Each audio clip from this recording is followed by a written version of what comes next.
Welcome to Premium Cashflow Real Estate Investing Podcast with SK011. During this program, you will hear guest experts sharing their experiences, best practices, and market insights. We discuss investing in multifamily apartment complexes and how a busy professional can passively invest hassle-free in various opportunities. Your host, SK011, owns millions of dollars of assets and has done thousands of value-add projects over 20 years now. So listen in for insights. Here's your host, SK011.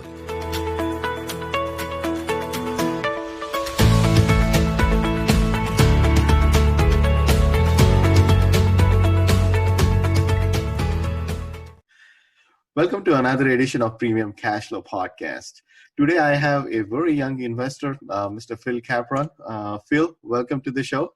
Hey, thanks so much for having me. Happy to be here. Sure.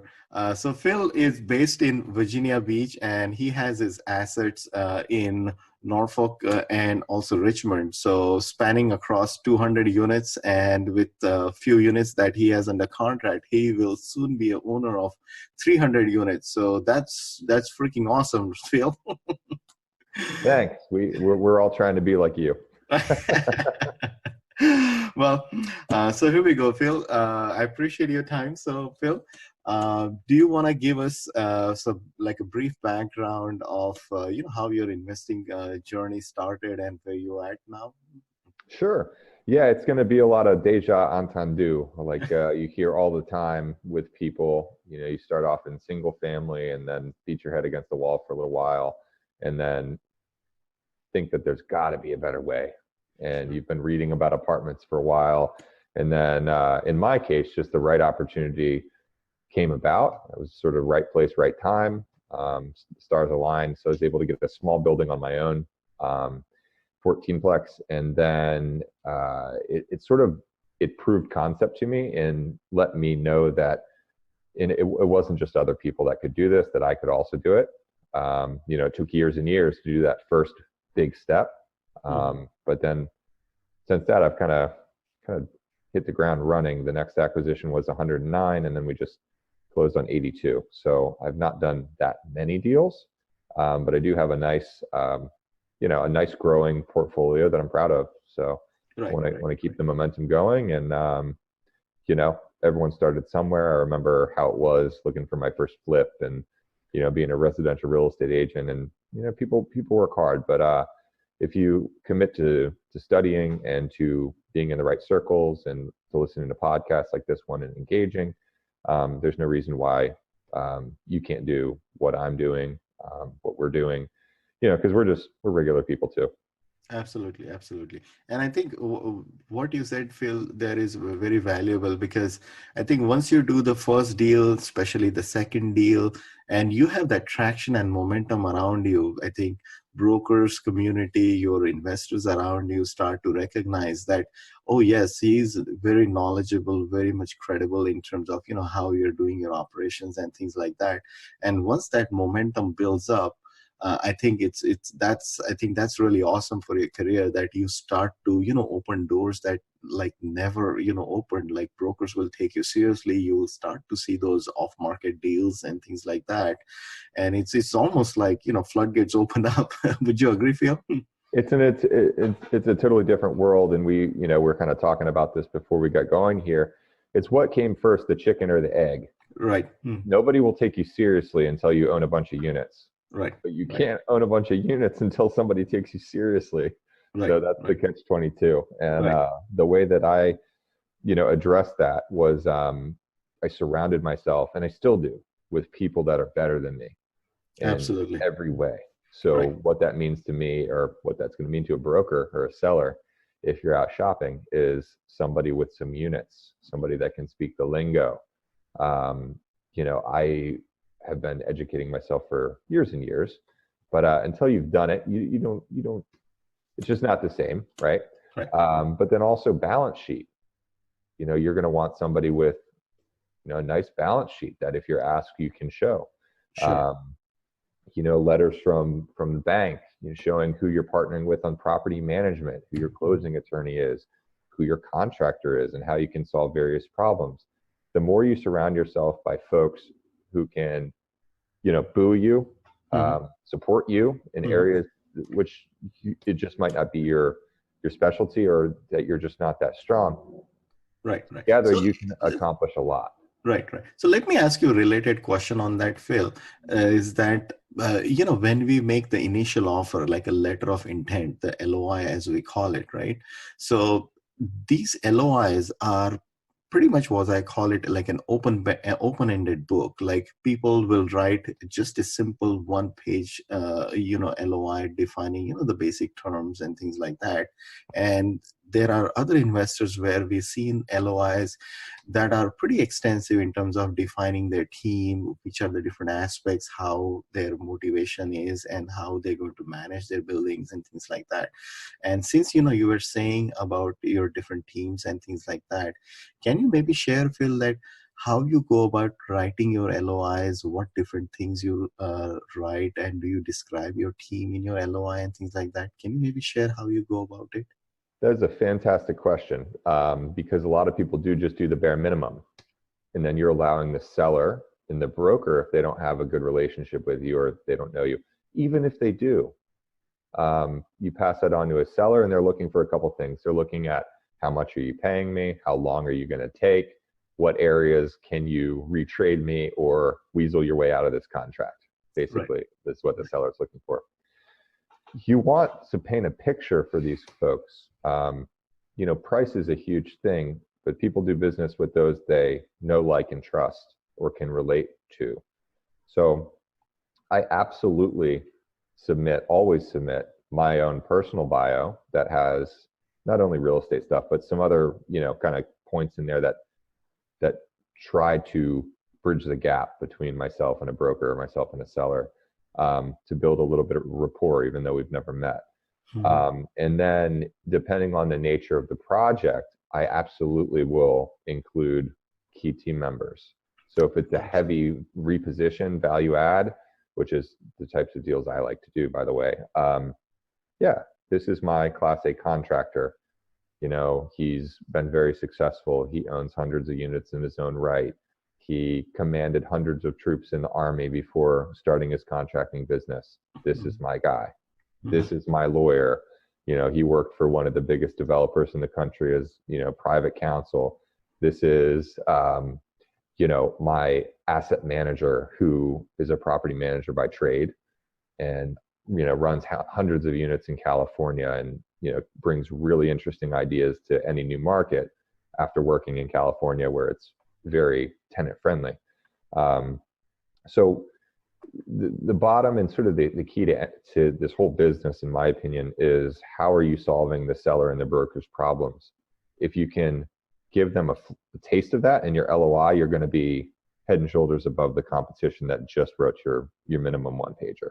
Any way they can understand you, or more importantly, see how you're going to solve their problem, is going to be an advantage to you. So it's going to be different from everyone, because you've got different skills and value proposition that you're bringing to the transaction than I do. Absolutely.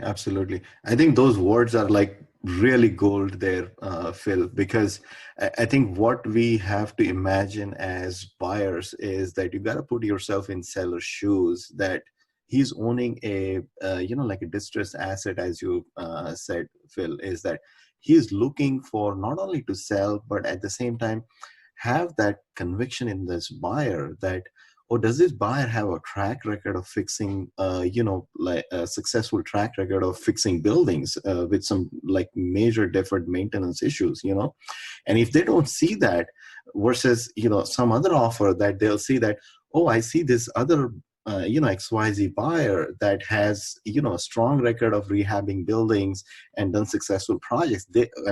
It's a given that they're going to choose the other buyer's contract, or rather the LOI at that point. So that's very well said there. And now, speaking of, different markets and sub-markets, Phil, what is your process of, sort of going about evaluating deals, or going towards or gravitating towards a sub-market? How do you go about that? So, I mentioned that I'd been studying multifamily and buy and hold real estate for quite some time before I actually took the leap. So I got started in my backyard. It's what makes sense to me. In some, a lot of people are going to probably take this the wrong way, and I guess I'm not sorry. Here goes. I get sent a lot of deals. I'm sure you get sent a lot of deals as well, just because, you know, we're out here and sort of public about what it is that we're doing, because we're proud of our business and, you know, we enjoy it. That's why we do it. Right. You know, but people from, let's say, and honestly, Phil, sorry to interject, but I know some, you know, operators who are adamant about doing deals locally. They do not go beyond a 1 or a 2 hours driving circle. And that's all they do. And these are large players. So, you know, these are players, you know, owning 600, $700 million portfolios. And that's all they do. So what you describe is not at all a natural. Actually, this is I mean, it basically comes down to core preference and how you want to operate the business. So there's I think multiple ways of being right, as I call it. So well, everyone's doing a different thing. I'm Sure. really glad that you mentioned that. So I'm just trying to figure out an example here that makes sense. So if you're in New York, chances are you're not buying Midtown Manhattan. Right? So you're calling me from Manhattan and saying, hey, I've got this great deal in Tennessee. They sent it just to me and we got to go look at it and this, that, and the other thing. Really? They sent it just to you? Or did everyone that's actually in Tennessee say no? And they're looking at you as the out-of-state guy who's going to come in and overpay. The out-of-state guy who doesn't have the property management contacts or the contractors. All of that can be overcome, obviously. I have, you know, friends that have thousands of units that are investing primarily out of state. And that works for them. What I'm saying is if you're really looking to maximize your ROI by understanding where you are and what you're doing, it's probably going to be your backyard. And so it was the lowest barrier to entry for me to get started, but also I understood it. So when a 109 unit portfolio came down the pipe and I saw it at a good trigger point, even though I didn't really have the means to do this transaction on my own, I started looking into it and was able to create a deal where there wasn't one. If you saw it on LoopNet, you'd be like, no deal. But I was able to create the deal because I understand that submarket. Just for a real quick example, one of the buildings is a 30-plex, and the in-place rents were $550. I have a house down the street from there. I know that they should be more. So we ended up, you know, purchasing it, and I said, okay, we're going to go in, we're going to do, you know, vinyl plank flooring, we're going to do, you know, paint the cabinets, new appliances as needed, new vanities, pretty low level stuff, two-tone paint, ceiling fans, you know, low, not a complete reno, maybe on a 750 square foot unit, 4,000 a unit, just for some scale for everyone out there. And I pro forma that we could do 625, I thought was about right for the 1 bedroom, 1 bath. We've turned 10 of the 30 so far under that renovation scheme, and they've flown off the shelf at 700. Wow. Less than a week market time, and a $35 a month utility charge. So from 550 to 735, what's that do for the value of your building? Big one. Somebody with a calculator, go figure it out. Let me know. Absolutely. It's a lot. And then the ones that we haven't turned yet, I think we've had 4 whose leases have renewed, and they just went ahead and paid the 735 without us doing a thing. Wow. That's the power of knowing your submarket. We're adding, 30, 40% value to that building between the top line increases that I just described, and also the reduction in expenses for, you know, superior management than what was currently in place. Right. I don't think you can fly across the country and just expect somebody that you hired out of the, you know, Google to do those kind of things for you on the contracting side and on the PM side. So that's why I'm of the opinion that you should be a little bit more hyper focused on where you are, or an hour away or 2 hours away, your backyard.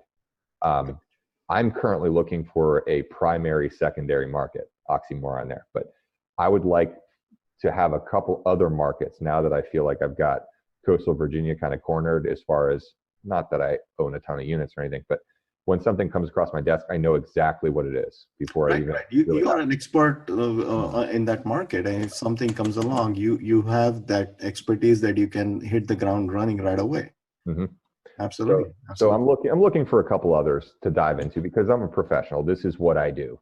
Mm-hmm. But if you're calling me from Manhattan and you're working your 9 to 5 and you're like, oh, I've got this great 200 unit deal in Tennessee, I'm probably going to raise an eyebrow because chances are everyone who's in that market, anything in that market has already turned it down. So I'm not trying to buy deals just for the sake of buying deals. Right. And there's something to be said about, like knowing the pulse of the market, the class of deals that come along, and, those neighborhoods, what goes on, and the class of tenants that you bring in into your buildings. So you got to know all those characteristics and the culture that goes along in these, apartment complexes. And you should have that sort of tolerance and the muscle to deal with those issues and have those strong property management in place to work through those issues.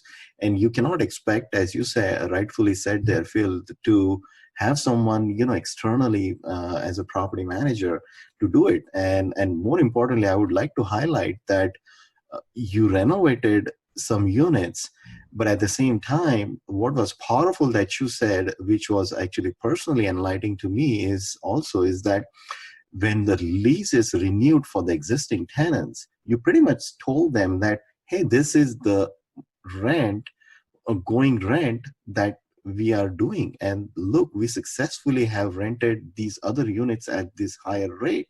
So without even touching those vintage units, you already increased their rents just like that. That is extremely powerful. It awesome. Is, and that's about knowing your market. There's a lot of OMs that you're going to look at from LoopNet or somebody sending you something pre-market that make these assumptions, and that you need to understand whether or not they're based in reality. I hope listeners are making a note of it, because if someone is taking notes, I can tell you that they would easily add $500 to $1 million to their portfolio just like that, by just doing nothing but just implementing based on what you just said. And it's pretty powerful what you said. Should I give my PayPal email address? Absolutely, you should. 1% for. Absolutely, you should get your PayPal address right and share with our viewers. Man, that would be a good racket. Absolutely, that would be a good affiliate business, right? But anyways, moving on, Phil. Sure. Please share with us, sort of what value add strategies you do, whether it's renovations or, like exterior improvements and things like that. Could you share maybe your favorite ways as to, what things you've done and what you find like most bang for your buck? Cool. Let me think of a couple of my favorites, and then I'll try to illustrate them with a couple of examples that we've done. Sure. So exterior improvements that you mentioned, the issue with those, it's so funny, the catch-22 that exists there. If you don't do enough of them, then you have a crappy building that people don't want to rent. So you're leaving money on the table. But when you bring it up to what's expected for, your sub-market there, or what, tenants are comparable to the competition, you're not really adding any rent. It's just something that you have to do. So as operators, we're like, oh, we've got to redo the siding or the roof or, the garage door openers, but that's not getting us any more rent. It's just making sure that we're, going to stay full, which is really important. But where I spend most of my time, I have my contractor say, hey, what do I have to do to get this thing up to snuff here? And we do it. But then on the inside, I really like solid surface floors. On the bottom level, we'll either do tile or like LVT, vinyl plank kind of deal. Whatever we can. We've experimented with a few different vendors, a few different product types, and we're still experimenting. But what I like about that is it gives a little bit of more of a luxury look. Some people are not going to like not having their carpet. And we're still doing carpet in the bedrooms on our units that are in decent areas, decent tenant class. Sure. The areas that are lower, we're doing solid surface throughout. So in the event of an eviction or a skip or just a regular turn, it's a sweep and a mop. Right. You know, if you're putting in a couple $100s of carpet every time you have a turn because, you know, the people were smoking or they had an animal or they had an animal they weren't supposed to, it really adds up. And it could cost you another week maybe to get that new carpet installed, when if it's just a simple clean, sweep mop, you can have that thing turned in a couple of days. Sure. And also the solid surface is going to last for a lot longer. So unless the market is telling you you cannot do that, people are going to hate it. I like doing that. Granite, you mentioned you do in a lot of your units, even your lower income. It's cheap. It's cheap. You know what I mean? And it's going to last a little longer. You're taking the worst of it with your undermount sink and, you know, the other kind of, as you peel the onions, so to speak, the other tasks that come up when you do granite, but it's nice. And lastly, I think having a nicely staged unit, just do it once. Make one of those units to the nines, put in the new ceiling fans and the brushed nickel and the two-tone paint. Have a professional stager stage it, professional photographer photograph it. That is your Zillow, your apartments.com, your Craigslist ad that will help the phone to ring. Awesome.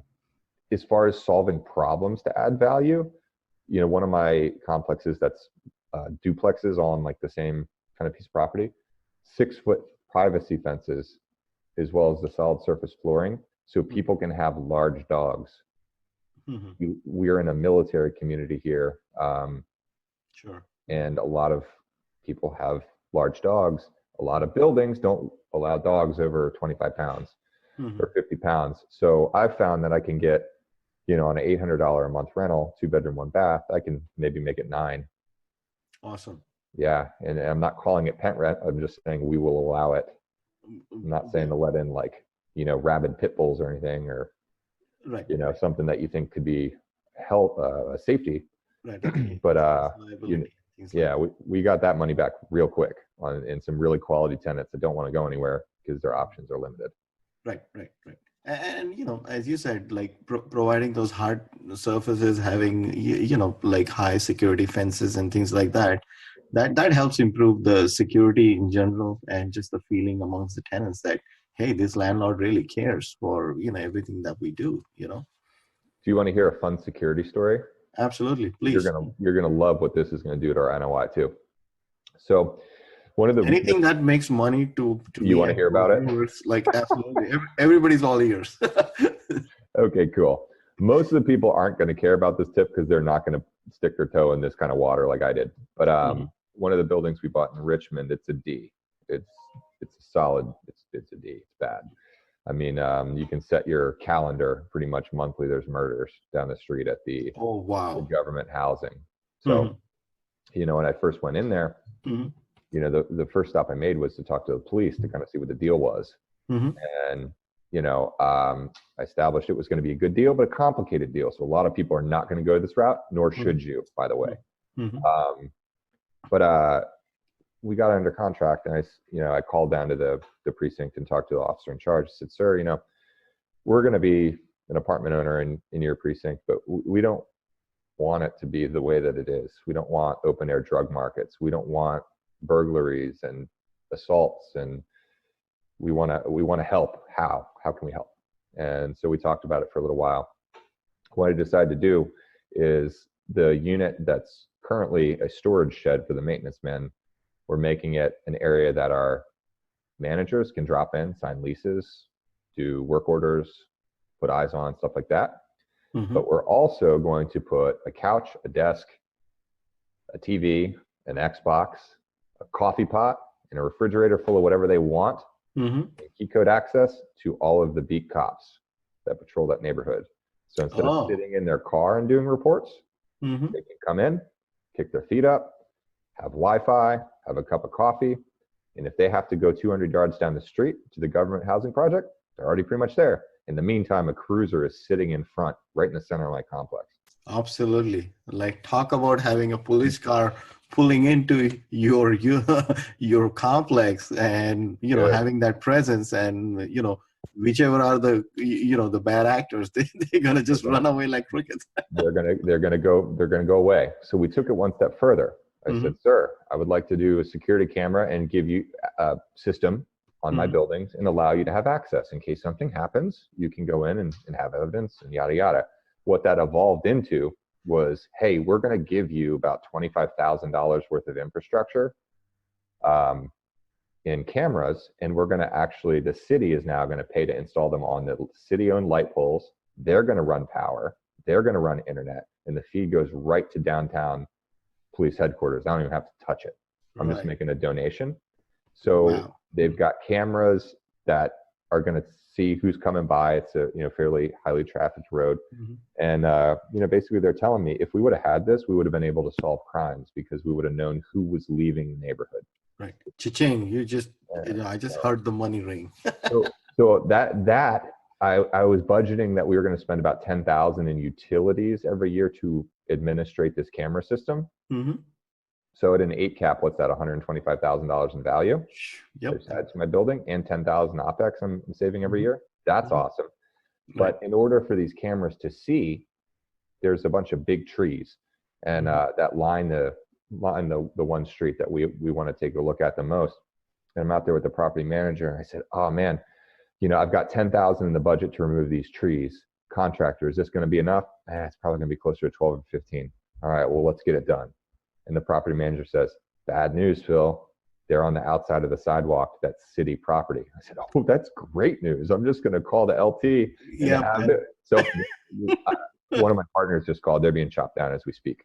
Yep, so absolutely. Yeah. 50,000 in landscaping. If it's not your property, it's if it's more city's property, you can just call the hotline and get it done. Well, they wouldn't do it if we didn't need the line of sight for the cameras for the police to use. Right. So there's a win-win there. I cannot wait to see what the difference in the crime report is from the summer of 2018 to the summer of 2019, when we've gone in and worked our renovation plan, removed the bad actors, and made it a nice place for lower income people to live. I mean, the vast majority, they're not bad people. There's regular old people working a job and trying to do the best they can. But when you got people in there that are doing bad things, it makes it hard to live your life. And we're making it easier for them. Right. And I can speak to this also, Phil, based on some of the experiences that I had.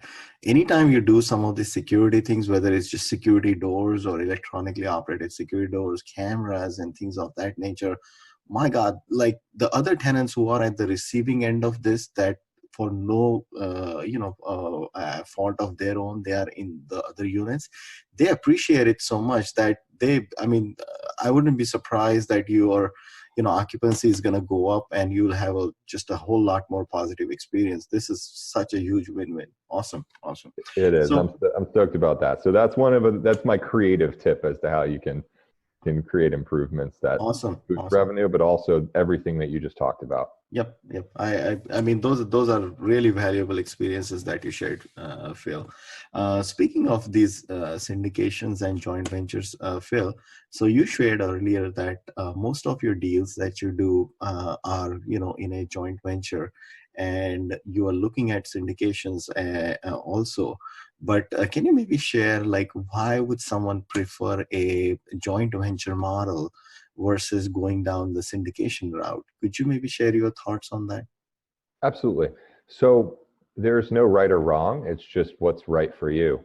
And what's right for you depends on where you're going. We talked about it. We touched on it a couple times throughout the session.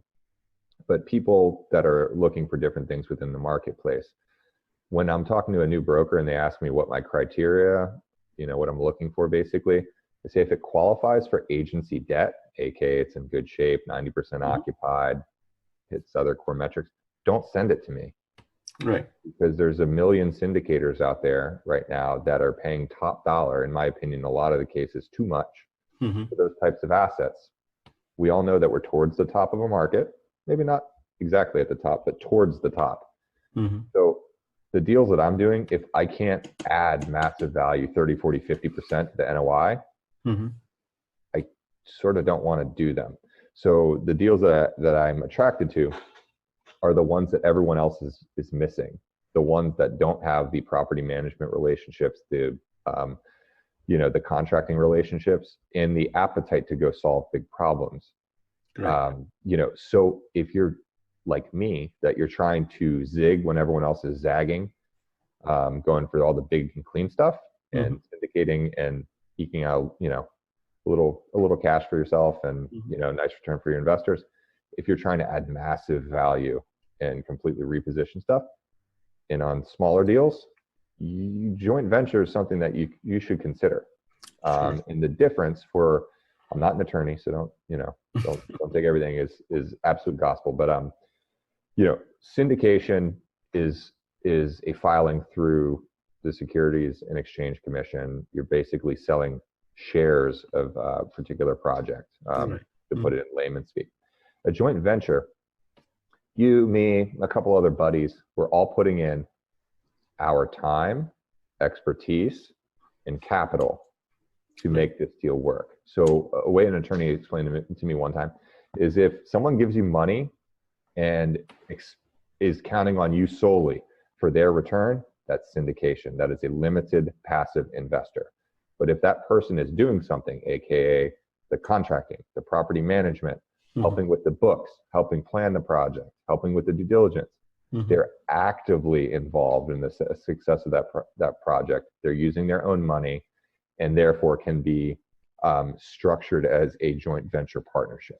I see. So when you're structuring these joint ventures, so for that very thing that you just said, that they have some shape or form, some active duty involved in the whole operation of the project, whether it's on a limited basis, you're looking at the books or just reviewing some reports and things like that, however soft that is, those are sort of the inherent requirements for a joint venture to be defined as a joint venture technically.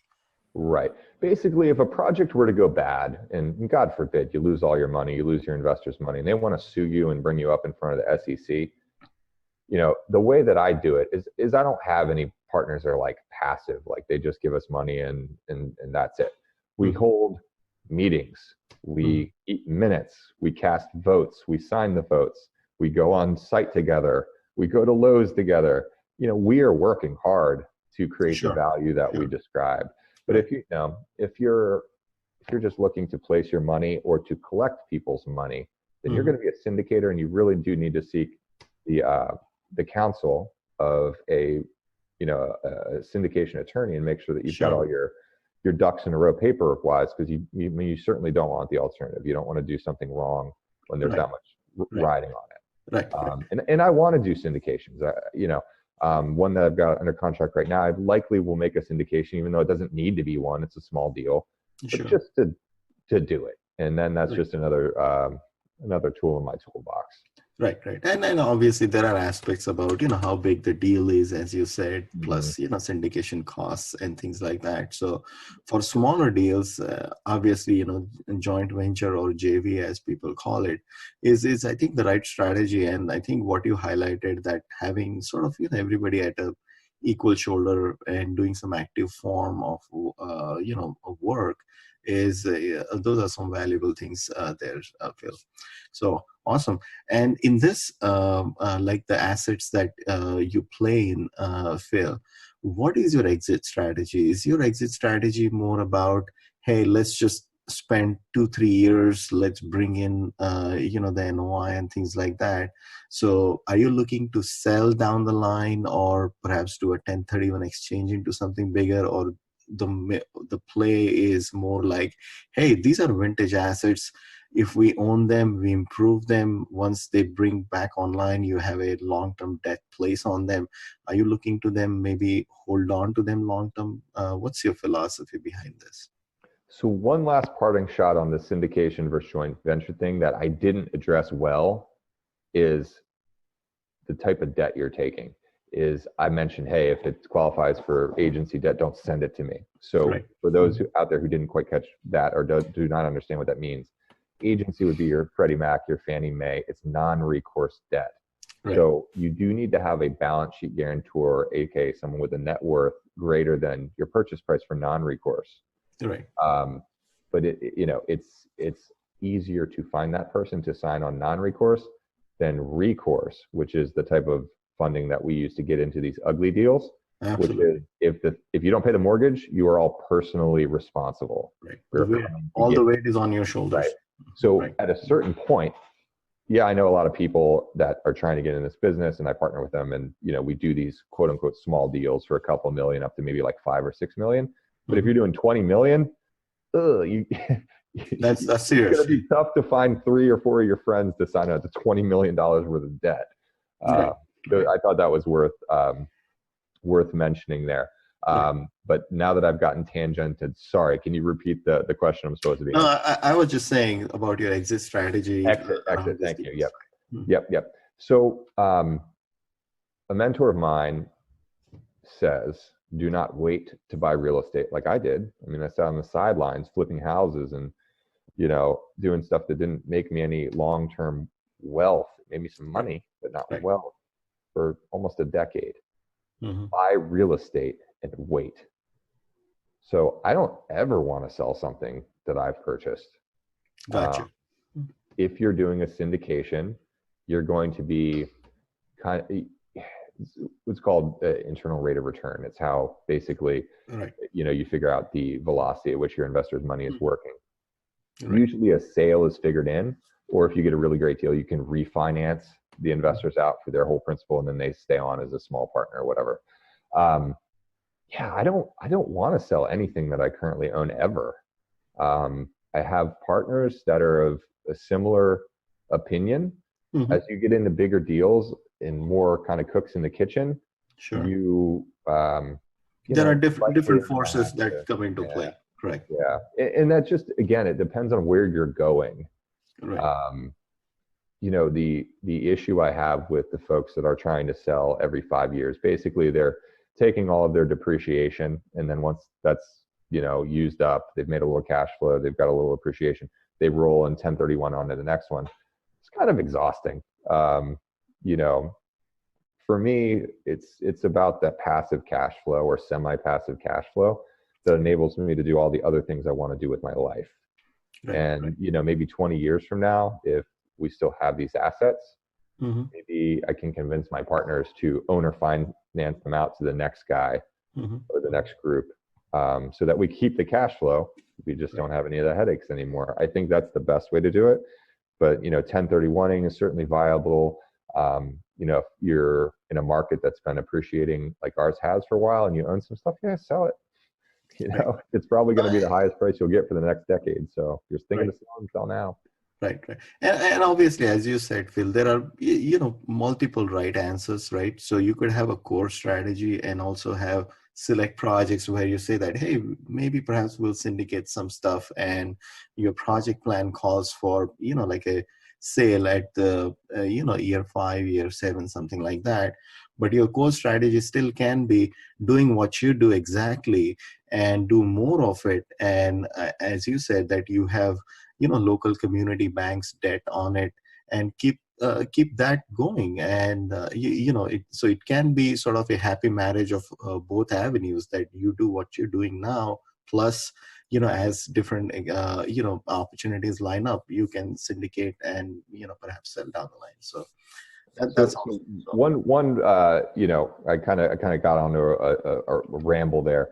So the couple of big projects I have going now, plan is that we've created 30, 40, 50% value in the building, right? Over a couple of years. We use up our interest only period with the community banks, which is a year or 2 or 3. And then, so long as the capital markets are doing well in 2020, 2021, 2022, if it's a massive reposition like that, we're putting them on agency debt long term. If we could get, 10-year term, 15-year term, 30-year AM, awesome. And then we're keeping them for as long as we can. Absolutely. And when we get towards the end of that long term, then we have a conversation. Right. If we could deploy the money better elsewhere, then maybe we 1031. Or we just, the great thing about refinances, as many of you know, but maybe not all of you, is when you borrow money, that's not a taxable event. Right. It's all tax-free. And what's so exciting about this business is, it's cool when you own a single family house and it goes up 3% a year. You're like, sweet, it was 500,000 and now, it's 600,000. Great. But when it's 5 million and you're now up to 6.5 million, 7 million, it gets a little more exciting. You and your few partners or your syndicate double sweet can take out what's relatively a small amount percentage-wise of equity, but it's a big chunk of money and it's tax-free. That's why I kind of love this game. Right. No, that's awesome. Good. So Phil, these are all valuable things you shared today. Please share with your listeners how folks can get hold of you and what exciting things you're looking forward to now. Cool. So like I said, we all start somewhere. I'm happy to talk to folks and to assist if I'm able. We're all busy, but I do like to find time to connect with a couple people every week and see if I can help them get into, like their first deal. A mentor of mine, Michael Planck, has what he calls the law of the first deal. Was the case for me. I did one, and now all of a sudden I'm doing like, oh, this is, this is like the first time you're riding your bike. It works. Keep going. So my website is my name, Phil Capron, PhilCapron.com. You find me on Facebook. The same name, and those are probably the best avenues. And I really appreciate the opportunity, Sakar, and I wish all of your listeners the best, and hope that maybe we can do a deal one of these days when we make it up to Baltimore. Right. Awesome. Thank you. And It's been a pleasure having you, Phil. Hopefully we'll have you more again when you have more deals and more news in the works. So it's been awesome. This was awesome. Thank you. I appreciate your time, Phil. Thank you. Thank you. Thanks for listening to Premium Cashflow Real Estate Investing Podcast. Please join us at premiumcashflow.com to sign up for weekly updates, research articles, and more. We will see you again for another great interview with an expert guest.